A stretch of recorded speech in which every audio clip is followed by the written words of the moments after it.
네, 안녕하세요. 김영로 TV의 날짜 이야기입니다. 오늘은 8월 3일이 되겠습니다.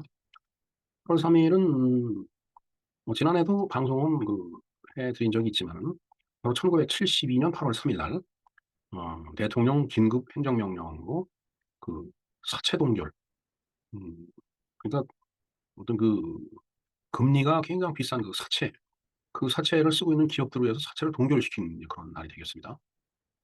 물론 여러 가지 행정적인 뒷받침이 이제 되기는 했었지만 당시에 야당들은 또 사유재산권을 침해하는 거다라고 해서 굉장히 반대도 심했던 걸로 저는 기억이 됩니다. 72년이 2년이기 때문에 이제 그 사채 동결 건이 사실 저도 기억이 납니다. 신문지상에서도 보도가 됐었고, 그다음에 방송에서도 여러 번 이제 회자됐기 때문에 그때 당시 그 상황을 그 의미를 속속들이 알지는 못했지만 그런 일이 있었다라는 이제 기억이 됩니다. 그래서 이제 그에 대해서 이제 공부를 하다 보니까 아, 사채 동결이라는 게 이런 의미를 갖고 있구나. 음, 이제 그 의미를 알게 됐는데 그에 대해서 사실은 이제 지난해 방송을 이제 그 내용을 상세하게 해드린 적이 있습니다. 그래서 이제 83 사채 동결에 대해서 한번 좀 간략하게 알아보고 그다음에 이제 그 요즘은 이제 그런 용어가 좀 잠잠해졌는데 한동안 헬조선이라는 말이 이제 상당히 인구의 회자가 됐었죠. 뭐 헬조선 하면은 지옥 같은 이제 내 나라 땅이다 이제 이런 의미를 갖고서 사람들이 많이 이제 그런 얘기를 했고 특히 젊은 계층을 중심으로 해서 그런 말들이 많이 이제 인구에 이제 회자가 됐었죠. 그러나 요즘은 거짓말같이 그런 말이 싹 사라졌습니다. 세상이 뭐 개선이 됐다라기보다는 점점 경쟁은 더 치열해졌을 텐데도 불구하고 그런 말이 싹 사라진 걸로 봐서는 그 말을 사용하게 된 그 뒷배경에는 상당히 정치적이고 이념적인 무엇이 깔려 있다라고 저는 판단을 하고 있습니다. 그때 당시에 이제 물론 이제 그에 편승을 해갖고 젊은 사람들이 이제 막 분노하고 그러죠. 그래서 이제 그 당시 상황을 놓고서 어떤 대학 교수가 그렇게 세상을 바라다 봐서는 안 된다라고 해갖고 이제 SNS에 이제 글을 하나 이제 올린 게 있습니다. 음, 요즘도 많이 이렇게 떠돌아다니는 그런 걸 가끔 보게 되는데 음, 그 글을 한번 제가 쭉 소개를 해드리고자 합니다. 오죽하면은 그 교수가 그런 글을 썼을까 하는 생각을 해보고 저 역시 그때 당시에 헬조선이라고 얘기하는 그 세태를 갖다가 상당히 신랄하게 비판을 한 적이 있었습니다.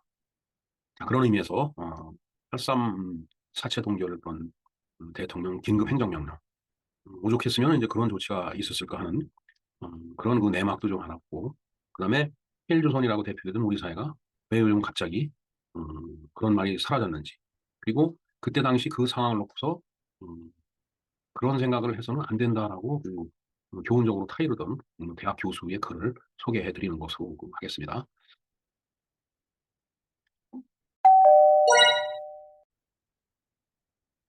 네, 83 사체 동결 조치에 대해서 한번 알아보도록 하겠습니다. 83 사체 동결 조치는 그때 당시 70년대 초반이었기 때문에 금융산업이 이제 원숙하지 못한 상태였겠죠. 그때 당시는. 저도 뭐 금융업계에서 일을 해본 그런 경험이 없기 때문에 명확한 내용을 얘기하기는 좀 어렵겠지만은 지금하고 비교를 해보면은 뭐 그때 당시의 금융 시스템이라고 하는 것은 이제 상대적으로 좀 원시적인 그런 시스템이었지 않았을까 합니다. 그리고 경제 규모 자체가 지금과 같이 그렇게 큰 그런 규모가 아니었기 때문에 어, 그렇게 철두철미하고 그것도 완전 무결한 그런 금융 시스템이 요구되지도 않는 그런 상황이었을 거고요. 또 어, 경제가 막 이제 그 이륙을 해서 경제 발전이 이륙을 해서 진짜 어떤 궤도를 향해서 올라가고 있는 상태에서 여러 가지 법적인 어떤 제도라든가 이제 그런 것들이 갖춰지지 못해 있는 그런 상태였다라고 볼 수밖에 없겠죠. 그때 당시 상황을. 이제 그런 상태에서 이제 산업화가 이제 시도가 되다 보니까 여러 가지 이제 시스템상의 문제가 나타났을 거라고 이제 상상이 됩니다. 음, 이제 문제는 이제 사채죠, 사채. 물론 돈이라는 게 이제 돈을 만드는 과정이 합법적이고 정당한 그런 과정이 있을 겁니다. 그러나 이제 그렇지 못한 부분도 있겠죠. 음, 글쎄 돈도 어떻게 음지에서 보면 더 많이 크는 거다라는 그런 인식이 또 있을 수도 있는데 그러다 보니까 사채 시장이 그냥 컸던 거라고 보여져요. 그때 당시에. 그래서 이제 기업들이 이제 좀 기업 활동을 하기 위해서 자금을 빌려 써야 되는데 음, 이런 뭐 은행권 소위 금융권에서 돈을 이제 마련하는 것보다 사채 시장에서 이제 돈을 마련하는 게 더 수월했을는지도 몰라요. 그때 당시에는. 하지만 이제 단점이 있죠. 사채 시장은 이제 금리가 비싸다는 거죠. 우리가 뭐 고리대금업자라는 말이 있듯이 아마 그런 성격을 갖고 있었을 거예요. 그러니까 그 당시에 기업을 하는 사람들이 어 그냥 고리에 인제 휘둘려 갖고서 기업 활동이 인제 원활하게 되지 못했던 그때 당시 상황을 인제 박정희 대통령이 인제 그런 내용을 파악을 그때 당시에 했던 거죠. 그래서 뭐 지금 같으면은 이건 사실 상상도 못할 그런 조치입니다. 근데 인제 그렇게 얽히고 설켰던 어떤 금융 시스템의 난맥상을 진짜 단칼에 쾌도난무와 같이 단칼에 내리쳐서 그 해결을 한 신의 한 수가 되지 않았나 이런 생각을 해 봅니다. 물론 뭐 조심스럽습니다. 금융에 대해서 전문가도 아닌 사람이 이런 얘기를 한다라는 것 자체가. 어찌 됐든 이때가 72 년도 8월 3 일이에요. 음 저는 고등학교를 다녔던 걸로 지금 기억이 되는데 저 83 사체 동결이라는 그 용어가 지금까지도 머리에 아주 극명하게 지금 새겨져 있습니다. 그래서 인제 저 기억을 해요. 그리고 이제 신문지상에 뭐 이 83 사체 동결에 대해서 엄청 크게 보도가 되고 그랬던 것이 이제 기억이 나는데 지난해에 인제 이 83 사체 동결 조치에 대해서 제가 한번 방송을 한 적이 있었습니다. 음 구체적인 그 내용은 요 영상을 제가 링크를 걸어 놓을 테니까 요 주소를 한번 참조를 좀 해 주시기 바랍니다.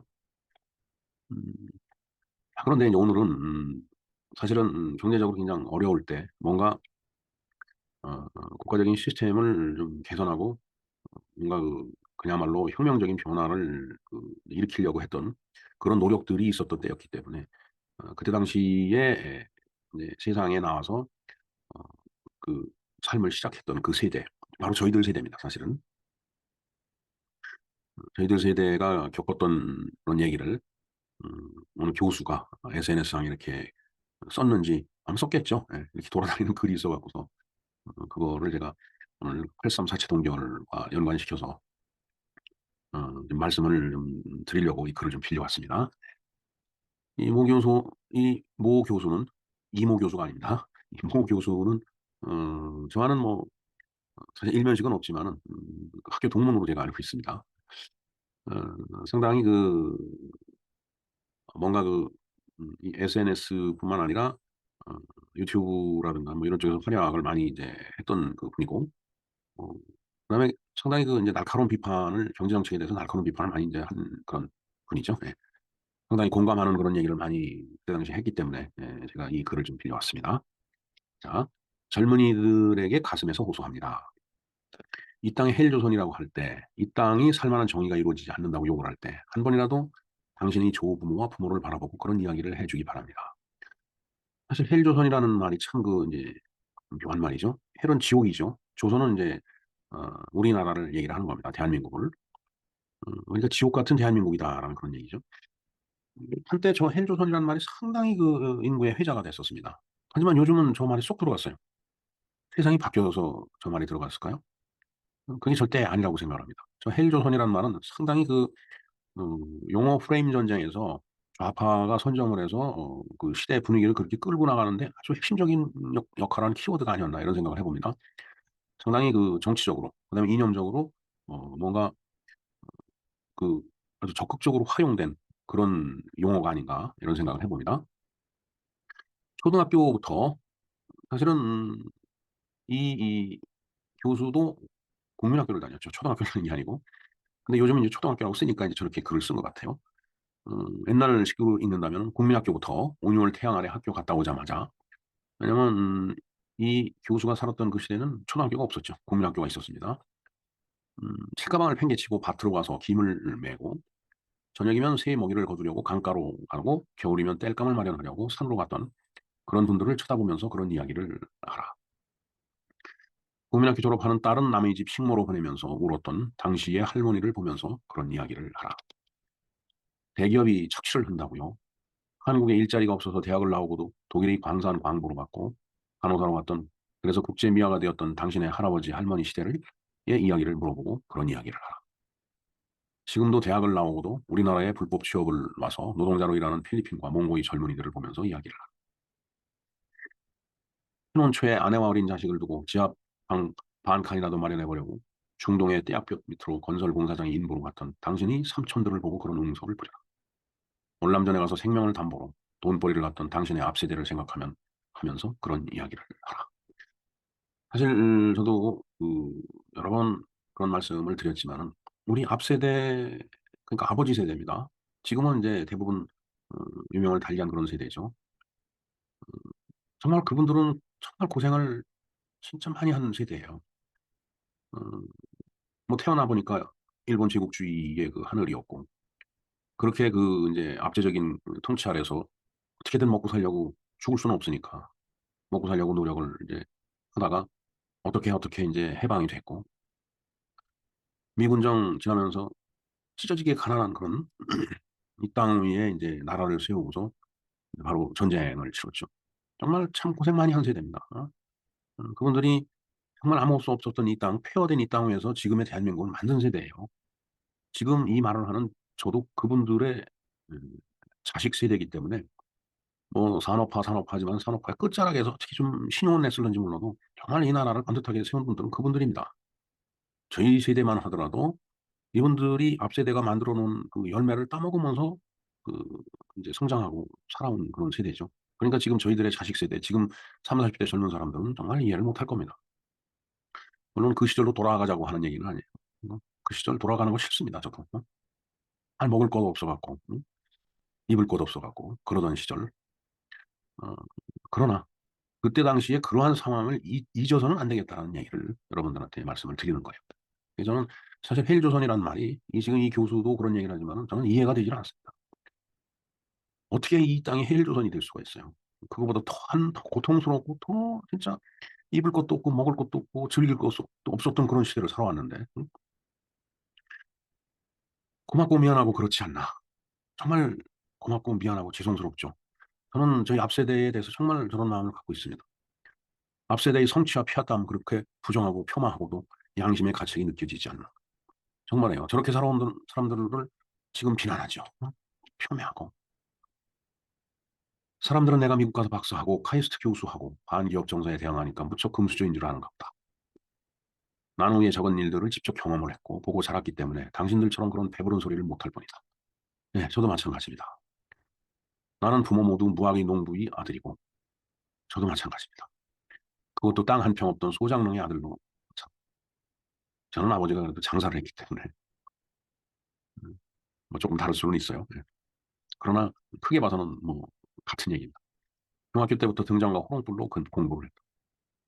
예, 뭐 저는 그래도 전기가 들어오는 좀 도시화되는 데서 인제 어린 시절을 보냈기 때문에 등잔, 호롱불이건 외갓집을 가야 인제 볼 수 있었던 거고, 어 전기불 30촉 밑에서 공부를 했죠. 30촉 전구 모를 겁니다. 백열전등 그거. 그 빨간 백열전등이 있어요. 보면 필라멘트만 빨갛게 인제 이렇게 들어오는. 정말 흐리죠. 30촉이면 30 와트인데. 그게 인제 60 와트짜리나 100 와트짜리를 쓰면 환한데 그때 그걸 못 썼어요. 왜? 전기세가 많이 나오니까. 그리고 어 그때 당시에 제가 국민학교 다닐 때 어 그 도시화된 데라고는 하지만은 전기가 일선이 있고 특선이 있었습니다. 일선은 일반선이에요. 특선은 특별선이고. 특별선은 24 시간 인제 들어오는 전기고, 일선은 밤에만 들어오는 선이에요. 이제 어둑어둑해지면은 어 불이 들어와서 인제 새벽까지. 근데 이제 대부분 일선 일반선을 썼죠. 왜? 전기료가 많이 나오니까. 예. 이제 그러다가 인제 어느 시점이 되니까 인제 그런 일선과 특선의 구분이 없어지고 이제 전기가 인제 상당히 전기 상황이 좋아졌는데, 어 전기 상황이 좋아지게끔 만들기 위해서 댐을 만들고 정말 발전소를 세우고 원자력 발전소를 세우고, 그래서 지금 우리가 이렇게 혼한 세상에서 편안하게 책을 보고 이야기를 하고 SNS로 소통하고 그러는 거예요. 그런 것들이 갖춰져 있지 않았더라면 지금 어 이런 일 이제 못 하죠. 어떻게 컴퓨터를 보고서 지금 또 이런 영상을 만듭니까? 전기가 없는데. 예. 나보다 더 영특했을 우리 누이는 중학교를 가지 못하고 초등학교 졸업하고 공장으로 취업을 해 갔다. 국민학교죠. 지금까지도 우리 어머님이 지워지지 않는 한이다. 정말 인제 그랬죠. 저 때는 다산다사형의 인구 구조를 갖고 있었기 때문에 부모님들이 자식을 많이 낳았어요. 또 많이 또 죽었습니다. 전염병도 많았고. 어 그런데 아이가 태어나면은 오죽 먹을 게 없었으면은 "저 먹을 건 지가 갖고 태어난다."라고 하는 말이 그때 당시 있었을까요? 지금 아이 하나 낳는 것도 힘들고 하나 키우는 것도 힘들다라고 해서 애를 안 낳는 세상이 돼 버렸는데, 저 때는 뭐 4명, 5명이 기본이었어요. 6, 7, 뭐 심지어는 그 한다스 12명까지 나는 그런 어, 부모님들도 계셨었습니다. 어, 근데 그렇게 이제 경제적으로 풍족하지 못한 상태에서 그 이제 자식들을 많이 낳아놓으니까 먹고 살 일이 걱정이죠. 그래서 이제 그때 당시에 이제 박정희 대통령 그 정부에서 산하 정책을 쓰죠. 산하 제한 정책을. 아들, 딸 분 말고 뭐 둘만 낳아 잘 기르자. 나중에는 둘도 많다. 뭐 하나만 뭐 잘 기르자. 뭐 이제 별의별 그 여러 가지 구호가 다 있었습니다. 그만큼 정말 경제적으로 먹고 살기 힘든 시절이 있기 때문에 그래요. 이제 형제는 많고 그러니까 그중에서 좀 머리가 좀 돌아가는 똑똑한 그런 애가 있으면은 그 애를 온 가족이 다 지원을 하는 거예요. 그러니까 누나는 공장에 취업을 해서 그 돈으로 학비를 내주고 정말 그렇기 때문에 이제 그 후광을 입고 큰 애들은 또 굉장히 그 부담이 크죠. 언젠가 그 아들과 딸이라는 그 드라마가 있었는데 거기에 나왔던 그 귀남이 그다음에 이제 그 누나가 후남이었죠. 예. 그 귀남이로 해서 후남이가 이제 그 이제 희생을 하고 이제 나중에는 후남이도 이제 성공을 했죠. 예. 그런 드라마가 있었습니다. 이제 그런 시대였어요, 저 때가. 그러니까 어머니나 아버지나 지워지지 않는 한을 갖고 산 거죠. 자식에 대해서. 나는 대학 내내 입주 아르바이트로 내 생활비를 마련하고 다녔고, 때로는 부모님께 도움을 드리면서 다녔다. 뭐, 저는 저기까지는 아니지만은, 뭐 저도 저 비슷한 생활을 이제 했다라고 말씀을 드릴 수 있죠. 예. 나는 돈 한 푼도 없이 결혼했고, 집 없는 서름을 겪으며 신혼 초에 치솟는 전셋값 때문에 서울을 전전하며 살았다. 단돈 300만 원으로 가족을 데리고 유학을 가서 배추 살 돈이 없어서 김치를 만들어 먹지 못했고, 내 아내는 남의 애들을 봐주고 우리 딸은 흑인 애들이 받는 사회보장 프로그램에 도움을 받아서 우유와 오렌지 주스를 사 먹이면서 학교를 다녔다. 네. 이제 저 당시에 이제 유학을 간 사람들은 이제 저런 삶을 살았죠. 가서 접시를 닦고 저희 형님도 이제 저 시대에 유학을 갔었지만은 뭐 그렇게 살았다고 하는 얘기를 저도 들었습니다. 나는 회사에 취업해서 주 6일을 근무하던 때 입사 첫 해 크리스마스 날 단 하루 쉬어봤다. 지금은 주 5일, 주 4일 얘기를 하지만 저 때는 주 6일 근무를 했죠. 토요일 날도 가서 근무를 했습니다. 공장 같은 데는 토요일 날도 그 풀로 근무를 했어요. 음, 들은 얘기지만 그 이전에는 주 7일 근무를 시켰다고 하더라고요. 왜냐하면 생산성이 오르질 않으니까. 근데 이제 이 사람들 리듬이 있기 때문에 정말 일주일에 하루는 쉬어야 되는 이제 그런 그 구조를 갖고 있죠. 정말 저때 당시는 저도 1년 365일 명절만 빼놓고 다 출근한 적이 있었습니다. 뭐 그래서 엄청나게 지금 훌륭하고 풍족한 삶을 살고 있는 건 아니지만은 그때는 그렇게 했어요, 다들. 자, 공장 창고에 재고를 맞추려고 퇴근 안 하고 팬티만 입고 팬티가 아니라 빤스죠. 빤스만 입고 냉방도 안 되는 높다란 창고 위를 기어올라 부품을 세면서 생산을 정상화하려고 했었다. 그렇게 야근하는 날은 세상에서 제일 맛있는 음식은 삼겹살인 줄 알고 살았다. 하긴 저도 삼겹살을 군대 가서 알았으니까 그만큼 고기 먹기도 힘들었던 시절입니다. 70년대가. 그렇게 살아왔기에 무책임한 노조가 망가뜨리는 회사를 보아왔기에 우리보다 잘 사는 것으로 알았던 많은 나라들이 꼬꾸라지는 것을 보았기 때문에 그리고 미국과 일본이 어떻게 잘 사는 사회인지 보았기 때문에 나는 당신들처럼 아프다고 못하고 힐링해야 한다고 응석을 부리지도 못했다. 뭐 맞는 말입니다. 구구절절히 맞는 말이에요. 제발 당신의 고결한 조부모와 부모들을 더 이상 능멸하지 마라. 당신들이 우습게 하는 대한민국의 기업들, 가발 공장에 납품하는 하청업체부터 시작해서 배워서 지금까지 일군 것이다. 정부의 벤처 지원책도 금융도 없었고 대학도 없었고 컨설팅 없이 자유수출공단에 진출한 일본인들에게 술 사주고 기생접대하면서 배우고 일구는 것들이다. 예, 뭐 벤처라는 말도 없었습니다. 저런 용어도. 하청업체라는 말은 있었죠. 저기에 보면 금융도 없었다라고 그랬죠. 바로 오늘이 그 사채동결 날인데 뭐 그럴듯한 금융 시스템도 없었어요. 사실은. 그 돈을 빌릴래도 돈 빌릴 곳도 없었고 빌리는 그 문턱은 높고 그러니까 사채를 썼던 겁니다. 그 사채를 쓰고 있다가 어, 그 이자 돈 갚는데 전전긍긍하다 보면은 사실 회사가 그 이익이 남아야지 그걸 재투자하는 데 쓰는데 그것도 힘들 뿐더러 그 직원들 복지도 힘들죠. 그러니까 그런 시대였어요. 그런데 이제 그 노조가 일어나서 이제 막 흔들다 보면 회사도 문을 닫게 되죠. 뭐 그런 겁니다. 저도 저 시대에 이 고로공단 지금은 디지털 단지라고 하지만 여기에 문 닫는 회사 여러 봤습니다. 자, 그다음에 이제 우리가 일본 하면은 참 미워하는데 뭐, 뭐 유쾌하진 않죠. 솔직한 얘기니까 기생접대 한다라고 그랬죠. 아, 예. 뭐 그때 그런 얘기 있었어요. 참 그 입에 올리기도 싫은 그런 얘기들이 많이 있었습니다. 그러나 그렇게 하면서 그들한테 기술을 배운 거예요. 저도 어 일본에 가서 기술을 배울 때 정말 굴욕적인 얘기도 많이 들었다라고 얘기를 했는데, 그래도 그 굴욕적인 거를 감내하면서 그래도 한 번 더 가르쳐 달라고 그렇게 그 얘기를 했던 기억이 있습니다. 정말 화가 나고 속이 부글부글 끓지만 어쩔 수는 없어요. 왜? 배우러 갔기 때문에 배운 건 배워 갖고 와야죠. 그래야지 돌아와서 또 우리 내가 다니던 회사가 잘 되고, 그다음에 그 기술을 갖고 또 다른 걸 만들어내고 할 수 있는 그런 바탕이 마련되기 때문에 그 굴욕을 참는 겁니다. 네. 지금 정말 기술적으로도 인제 어느 정도 그 수준에 올라 있고, 우리가 자체 기술을 개발해서 뭐 제품을 만들고 뭐 이런 일을 하니까 그게 그냥 하늘에서 뚝 떨어져 생겨난 건지 안다라면은 그 큰 오산이에요.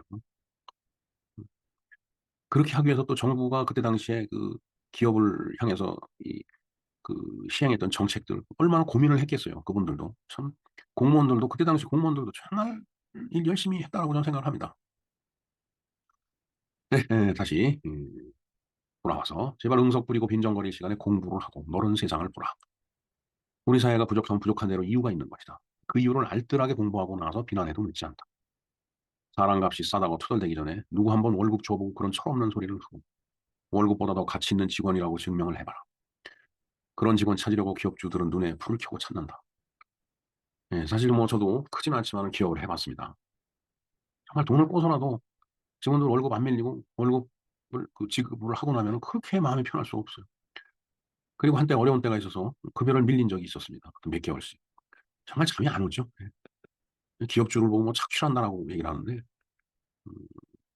글쎄 뭐 모르겠습니다. 그런 기업도 있는지는 모르겠는데 제 경험으로 봐서는 착취할 돈이 없었어요.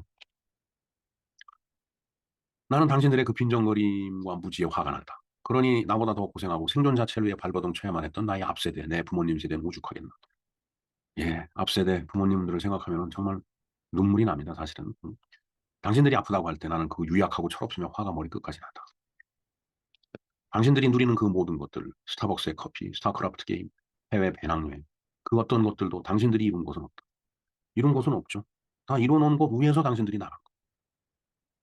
배낭여행, 해외 배낭여행, 돈이 없으면 어떻게 나갑니까 지금. 정말 달러를 쓰려면은 엄격하게 통제를 받으면서 달러를 환전해야 했던 그런 시대가 있었죠. 왜? 무역은 늘 적자고 외환부유고는 바닥이고. 당연히 그렇죠. 제가 처음 그 해외에 나갈 때 지금은 그게 자유총연맹으로 이름이 바뀌었지만은 반공연맹이라는 게 있었어요. 그 반공연맹에 가서 안보 교육을 받아야지 여권을 받을 수 있었습니다. 더군다나 그때는 이제 지금도 마찬가지지만 북한의 위협이 상당히 그 거셌죠, 그때 당시. 정말 일본을 가 갖고 우에노역에서 딱 서서 보니까 금강산이라는 그 식당이 보이는데 그 글씨체가 우리 글씨체가 아니더라고요. 이북 글씨체예요. 거기서 하도 이북 사람들을 만났습니다. 이북 치대 선전을 하느라고 팜플렛을 나눠 줘요. 그걸 받아 들고서 와 누가 볼 것 같더라고요. 그래서 이걸 내가 받으면 안 되는데 반공법이죠. 반공법이 말인데. 그래 갖고 그거를 그 우에노역 앞에 있는 그 쓰레기통에 갖다 버리더라고. 정말 참 무서웠어요. 그때만 하더라도 저는 북한 사람들이 이북 사람들이 머리에 뿔이 달린 줄 알았어요. 근데 그렇지는 않더라고요 보니까. 똑같이 생겼더라고요. 똑같은 말을 하고. 근데 거기에 너무 또 감동을 하면 안 돼요. 이념이라고 하는 것은 모든 것을 깔고 뭉개는 그런 존재죠. 네. 그러나 당신들에게 조롱받을 아무런 이유는 없다. 당신이 앞세대는 그저 물려받은 것보다 몇십 몇백 배 일구어 넘겨준 재뿐이고 당신들에게 인생은 원래 고달픈 것이라는 것을 충분히 알려주지 못한 것뿐이다. 사기꾼이 이 나라 밖에는 어디 천국이 있는 것처럼 거짓을 전파할 때 설마 저런 소리에 속을까 봐 미리 막지 못한 죄뿐이다. 네. 사실 우리 앞세대 아버지, 어머니 세대는 너무 바빴죠, 사는 게.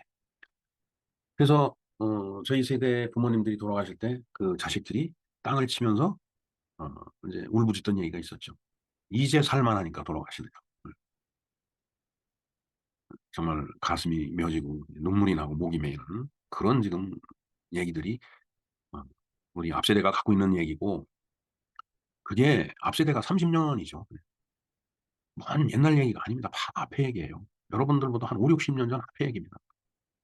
정말 무만자락 누일 자리가 없어서 환자집이나 그다음에 처가집 같은 데서 살았던 그 부모님 세대, 그분들을 생각하면 지금 헬조선이니 뭐 이런 얘기입니다. 해서는 안 됩니다. 그건 정말 큰 죄를 짓는 거예요. 그 시절로 돌아가자는 얘기가 아니고 그런 시절이 있었다라는 것을 어 기억을 하고 좀 더 아끼고 좀 더 생산적인 일을 해야지 참 뭐 할 얘기는 끝도 없이 뭐 많지만은 시간이 한정돼 있으니까 빨리 이야기를 마무리해야 될 것 같네요. 당신의 부모들이 침묵하는 것은 어이가 없거나 말해도 못 알아듣거나 남보다 더 해 주고 싶다는 한없는 자식에 대한 애정의 표현이지 당신들의 응석이 옳아서가 아니다. 그렇죠. 예. 정말 그 자식 하나만은 번듯하게 키우고 싶어서. 우리는 없이 살았지만은 그래서 교육열도 높았던 거라고 봅니다. 저는 그 높은 교육열이 지금은 오히려 부작용으로 나타나고 있는 거 아닌가 하는 우려를 하고 있어요. 자, 그런 그 오늘날의 모습을 볼 때 그들은 속으로 우라통이 터지거나 울고 계실 것이다. 나는 그렇다. 예. 중간에 껴있는 우리 세대, 우리도 느낌은 똑같습니다. 정말 골똘히 생각을 해야 되는 그런 상황 아닌가 이런 생각을 해 봅니다. 네, 오늘 그 8.3 사체 동결 조치의 날인데 그 사체 동결에 대한 내용은 지난해 방송을 한 그 내용 링크를 참조를 해 주시고요. 정말 그 시대를 그렇게 끌고 왔던 그때 당시에 그 정치 지도자들 그 시대를 살았던 같이 합심해서 살았던 그 우리 앞세대 그 앞세대의 얘기 그들의 입장 그런 것들을 이제 말씀드리고 싶어서 제가 오늘 이 방송을 마련을 했습니다. 네, 이상 김영롱 TV의 날짜 이야기였습니다. 감사합니다.